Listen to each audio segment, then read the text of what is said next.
हमारे देवतुल्य प्रधानमंत्री मोदी अमेरिका में झंडे गाड़कर लौट आए थे। उनकी सफलता का कीर्तिमान उनके भाषण में सभागृह की खचाखच भरी सीटें साफ बता रही थीं।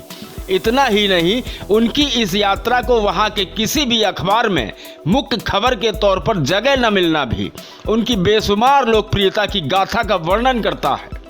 लेकिन पता नहीं क्यों देसी भक्तों से अपने देवता की इतनी तारीफ देखी नहीं गई। फिर तुरंत अमेरिकी अखबार न्यूयॉर्क टाइम्स का पहला पेज निकाला गया, उसे अपने मुताबिक ढाल लिया गया। भारत भर में प्रचार कर दिया कि महान मोदी संसार में अकेले मानवता के रक्षक बचे हैं, बाकी तो पानी में अब डूबने वाले हैं। लेकिन अब नौवे के बाल आगे आ गए हैं। हजामत का समय है, क्योंकि अमेरिकी अखबार न्यूयॉर्क टाइम्स ने खंडन कर दिया है। अखबार ने कहा है कि उसने यह छापा ही नहीं। इसके बाद अब ये लोग बताएं कहें भले ना, लेकिन भक्तों सहित भगवान की छाती पर आज सांप जरूर लौट रहा होगा। हो सकता है साहब को कई दिन तक सेंट्रल विस्टा की याद भी ना आए, जहां उस रात सरिया सीमेंट की लंबाई चौड़ाई नापने चले गए थे इंजीनियर के भेष में। इससे पहले अमेरिका में मोदी के खिलाफ जोरदार प्रदर्शन हुआ था, नारेबाजी की गई थी। कतारबद्ध भारतीय और अमेरिकी अपने हाथों में तख्तियां और जुबान पर विरोधी नारों के साथ प्रदर्शन करते रहे। इस बीच वहां की सरकार ने किसी एक भी व्यक्ति पर ना एफआईआर की और ना ही किसी प्रदर्शनकारी के घर ईडी या क्राइम ब्रांच सरीखी एजेंसी भी भेजी। यही सब अगर यहाँ हुआ होता तो आदमी की जमानत ना हो रही होती। वरिष्ठ पत्रकार रवीश कुमार ने लिखा है कि भक्तों के पास प्रोपेगेंडा के लिए सामान खत्म हो गया है, कुछ मिल नहीं रहा है। व्हाट्सएप यूनिवर्सिटी को लोगों को मूर्ख बनाए रखने के लिए एक फोटोशॉप घुमाया गया। इसमें दिखाया गया कि अमेरिका के अखबार न्यूयॉर्क टाइम्स में प्रधानमंत्री नरेंद्र मोदी की तारीफ में पहले पन्ने पर विस्तृत खबर छपी है कि शुक्र है दुनिया को इतने महान नेता मिले हैं। जिस किसी ने इसे ऐसा बनाया है उसने अपने नेता का मजाक ही उड़ाया है। और अब न्यूयॉर्क टाइम्स ने ट्वीट किया है कि यह पूरी तरह फेक है। इसके साथ ही न्यूयॉर्क टाइम्स ने उन खबरों की सूची भी दी है जो भारत को लेकर छपी हैं। इस सूची में प्रधानमंत्री के हाल के असफल दौरे का जिक्र तक नहीं है। यह बहुत अच्छा तो नहीं है कि इतना बड़ा अखबार भारत के प्रधानमंत्री के दौरे को कवर न करे, लेकिन पहले भी जब गए हैं तब उनकी यात्रा का कोई खास कवरेज नहीं हुआ। रवीश कुमार ने मौज लेते हुए कहा कि इधर बीजेपी की तरफ से दिल्ली में पोस्टर लगाए जा रहे हैं कि प्रधानमंत्री सफल दौरे से आए हैं। जो लिखा है उसमें भी मूर्खता का प्रदर्शन है।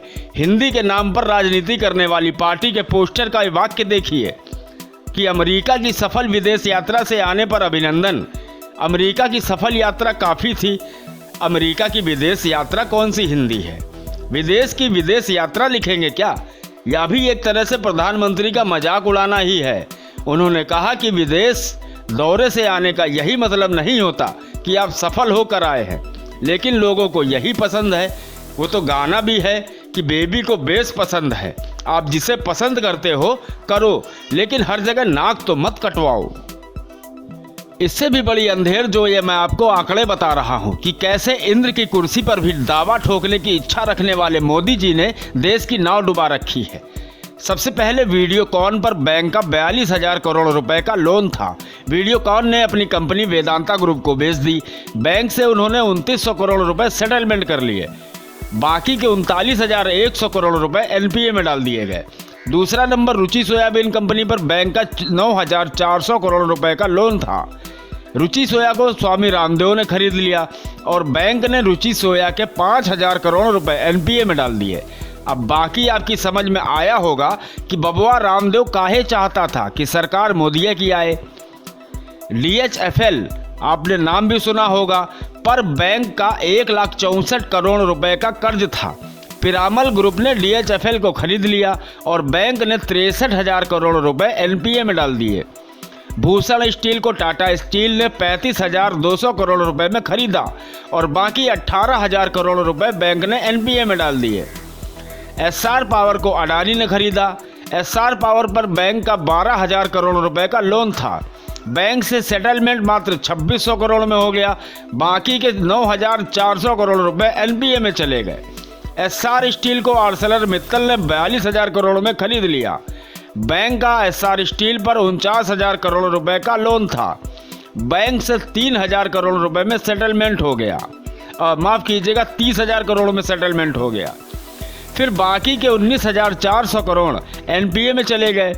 इतना ही जोड़ लीजिएगा इनके पूंजीपति मित्रों के हाथ में अब तक क्या क्या चला गया। इसके अलावा साहब ने सरकारी खजाना भरने के लिए पेट्रोल डीजल के दाम ऐसे समय बढ़ाए जब अंतर्राष्ट्रीय बाजार में क्रूड ऑयल अपने न्यूनतम रेट पर था।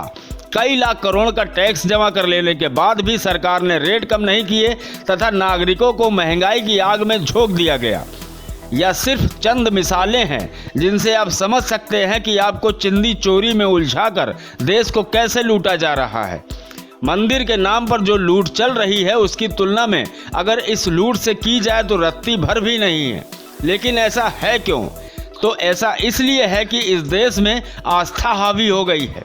हम लोग इतने अंधे हो गए हैं कि राजनीतिक पार्टियां और राजनीतिक कार्यकर्ता भी यह मानने लगे हैं कि आस्था और धर्म से ही वो हमें अपने साथ जोड़ सकते हैं। मैं देश के नेताओं और नागरिकों से सिर्फ इतना समझना चाहता हूं कि क्या विश्व के किसी भी विकसित देश में धर्म या आस्था इतनी हावी दिखती है? अगर आपका जवाब नहीं है तो जुमलाधारियों से सावधान होने का फर्जी वालों को कौतूहल बनाकर तमाशबीन भर बने रहने से आखिर कब तक काम चलेगा।